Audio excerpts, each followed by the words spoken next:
কোনো Facebook পোস্টকে boost করার জন্য প্রথমে সেই ফেসবুক পেজের সেই পারফেক্ট পোস্টটাতে ক্লিক করতে হবে। সেই পোস্টটাতে গিয়ে আমরা দেখতে পাবো বুস্ট পোস্ট অপশান দেওয়া থাকবে।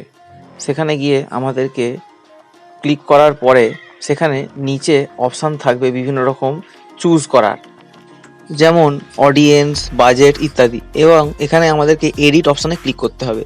এডিট অপশানে গিয়ে কেন ক্লিক করব আমরা? এখানে গিয়ে আমরা আমাদের প্রয়োজন মতো বাজেট এবং অডিয়েন্স সেট করতে পারবো। লোকেশন সেট করার জন্য এডিট লোকেশনে ক্লিক করতে হবে। এজ সিলেক্ট করার জন্য এজ আছে। এখানে আমরা আমাদের পছন্দ মতো বা প্রয়োজন মতো লোকেশান সার্চ করতে পারবো।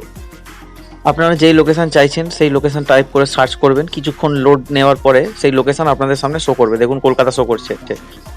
এবার আসি আরও সমস্ত অপশানগুলোর কথা, যেমন রয়েছে এজ, জেন্ডার।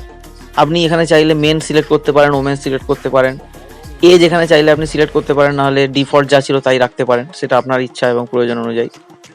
সমস্ত ফিল্ডগুলো যখন আপনার প্রয়োজন মতো এডিট করা হয়ে যাবে তখন আপনি নিচে থাকা ব্লু কালারের সেভ অপশানে ক্লিক করবেন। এবার হলো বাজেট।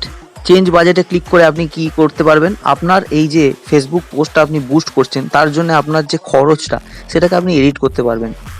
অ্যাড পেমেন্ট মেথড দেখতে পাচ্ছেন, এখানে আপনি ক্লিক করে আপনি কিভাবে পেমেন্ট করবেন সেই মেথডটা সিলেক্ট করতে হবে। মানে আপনি চাইলে পেটিএম বা ইউপিআই ইত্যাদি সিলেক্ট করতে পারবেন। এরপর আপনাকে আপনার কান্ট্রি, কারেন্সি, টাইম জোন এগুলো সিলেক্ট করতে হবে, করে নেক্সট বাটনে ক্লিক করতে হবে। পেজটা কিছুক্ষণ লোড নেবে, এটা ডিপেন্ড করছে আপনার ইন্টারনেট স্পিডের ওপর। তারপর নেক্সট পেজে আপনার কাছে এগুলো হচ্ছে পেমেন্ট মেথডের অপশান। আপনি আপনার প্রয়োজন মতো, পছন্দ মতো পেমেন্ট অপশান চুজ করে নেক্সট বাটনে ক্লিক করুন। আমি যেহেতু কোনো পেমেন্ট মেথড চুজ করিনি তাই নেক্সট ক্লিক করার পরে বুস্ট পোস্ট নাও কথাটা অ্যাক্টিভ হয়ে নেই। আপনারা যখন চুজ করবেন এটা বুস্ট পোস্ট নাওটা অ্যাক্টিভ হয়ে যাবে এবং বুস্ট পোস্ট নাও প্রেস করলে আপনার পোস্টটা বুস্ট হয়ে যাবে। Thank you.